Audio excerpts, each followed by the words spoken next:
Hello students, आज करेंगे हम क्लास 10th का चैप्टर नंबर 13। नया चैप्टर है। क्या है चैप्टर 13? स्टैटिस्टिक्स। स्टैटिस्टिक्स आप पहले पढ़ चुके हैं, जिसको डाटा हैंडलिंग भी बोलते थे, बोलते थे नहीं। देखिए, हम पढ़ चुके थे ऐसे कि जैसे मान लीजिए 1 2 3 4 5 6 7 8 9 10। मान लीजिए 10 कोई टर्म होती थी आपके पास, रॉ डाटा दिया होता था, आपको मीन बोला होता था निकालने के लिए। मीन, तो मीन हम कैसे निकालते थे, जिसको एवरेज मीन भी बोल देते थे। एवरेज मीन क्या निकालते थे हम? Number sum of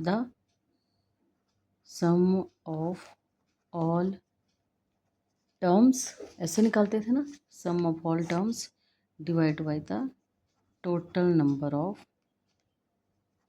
terms. पहले हम ऐसे निकालते थे क्योंकि ग्रुप डाटा नहीं होता था।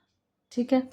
अब क्या होता है, यही होता है, पर यहाँ पे अब इंटरवल में डाटा आता है, ग्रुप्ड में डाटा आता है। पहले भी इंडिविजुअल था।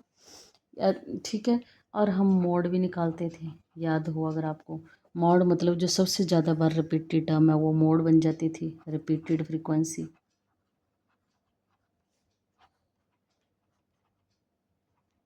Repeated frequency. ठीक। एक और क्या था हमारे पास? मीडियन। आपको मैं पिछली क्लासेस का याद करवा रही हूँ कुछ। मीडियन कैसे निकालते थे, इनको असेंडिंग ऑर्डर में बनाते थे। और इवन होता था, अगर मान ली ऑड होता था तो हम क्या करते थे, n+1/2 वाला फॉर्मूला लगते थे, nth।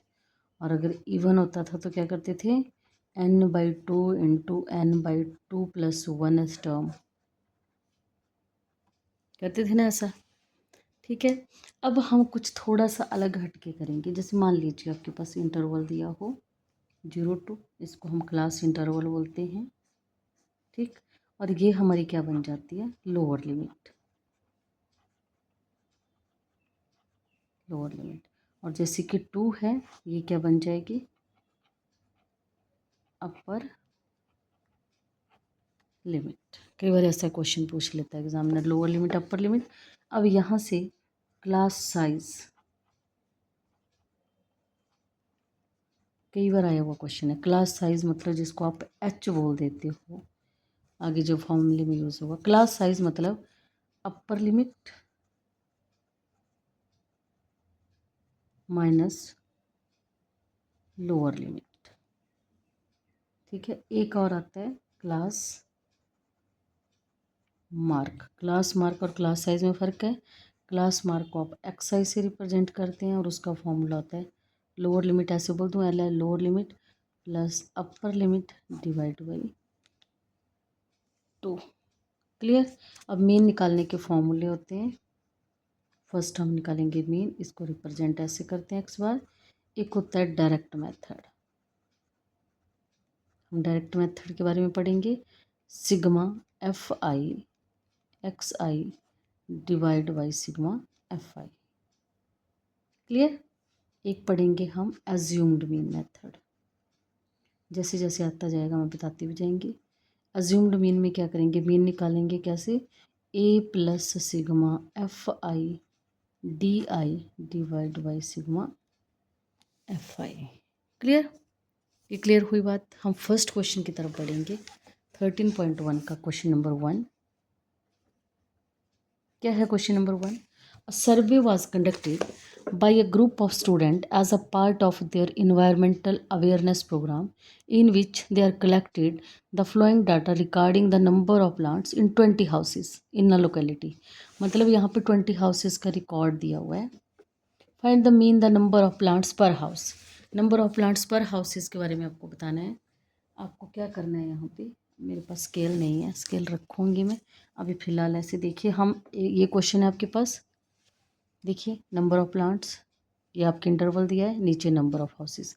सबसे पहला जो कॉलम बनेगा, नंबर ऑफ़ प्लांट्स। दूसरा बन जाएगा नंबर ऑफ़ हाउसेस।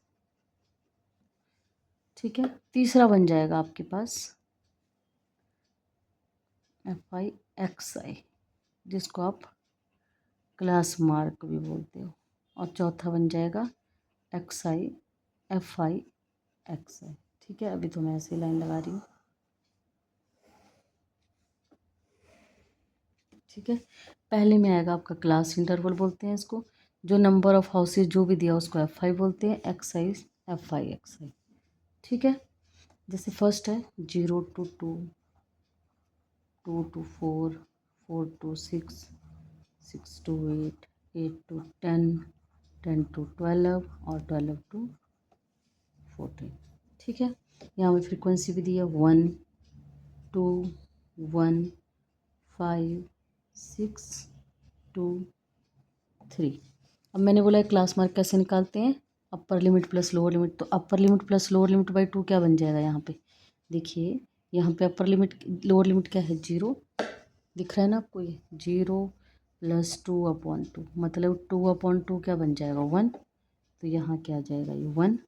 अब आगे क्या है 2 और 4, मैं 2 1 2 करके बता देती हूँ।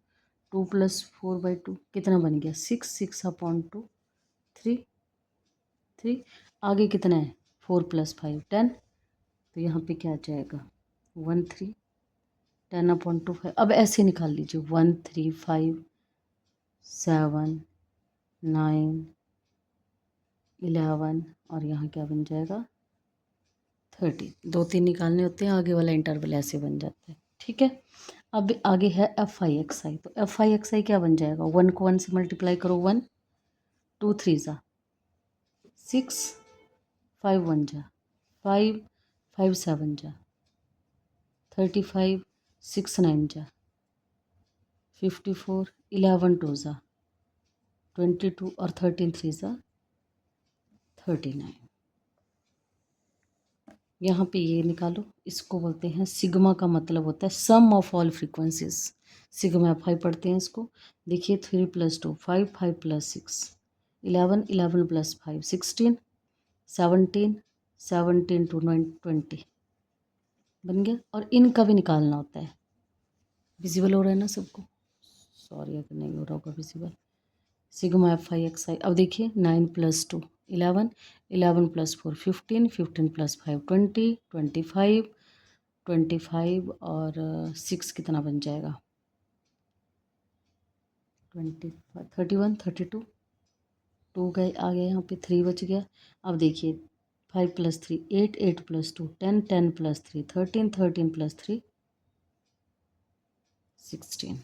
क्लियर हुई। कैलकुलेशन का बहुत ध्यान रखना है। यहाँ तक समझ में आई। ये इसको बोलेंगे सिग्मा एफ आई एक्स आई, इसको बोलेंगे सिग्मा एफ आई। अब मीन निकालिए। यहाँ तो डायरेक्ट मेथड ही यूज़ कर रही हूँ मैं, आपकी मर्जी, आप किसी मेथड से यूज़ करो, बट डायरेक्ट मेथड उसी में यूज़ करना होता है जिसमें कैलकुलेशन ये मल्टीप्लाई छोटा है कम में। जिसमें लार्ज क्वांटिटी की बन जाती है उसमें फिर अज्यूम्ड मीन मेथड यूज़ करते हैं। क्लियर हुआ। यहाँ फॉर्मूला लिखिए पहले, X bar equal to sigma F I x I divide by sigma F I. Clear. कितना है ये 162/20। कटिंग बहुत इंपॉर्टेंट है, कुछ नहीं है इसमें, 2 से कट करिए। 2 1 ज़ा 2 0, 2 8 ज़ा 16, 2 1 ज़ा 2, क्या बच गया आपके पास 81/10। तो आपको पता है अगर 10 है तो एक प्लेस के बाद क्या आ जाता है डेसिमल। तो एक्स बार की वैल्यू कितनी आ गई 8.1। मीन्स ये क्या है आपके पास मीन। क्लियर हुई मेरी बात। आज तो मैं एक ही सम करवाऊंगी। अब नेक्स्ट मैंने आपको फॉर्मूले लिखवा दिए हैं। अब मैं बार बार आपको ये फॉर्मूले तो क्वेश्चन में लिखवाऊंगी, फिर सीधा क्वेश्चन करेंगे। क्लियर हुई मेरी बात। Thanks for watching.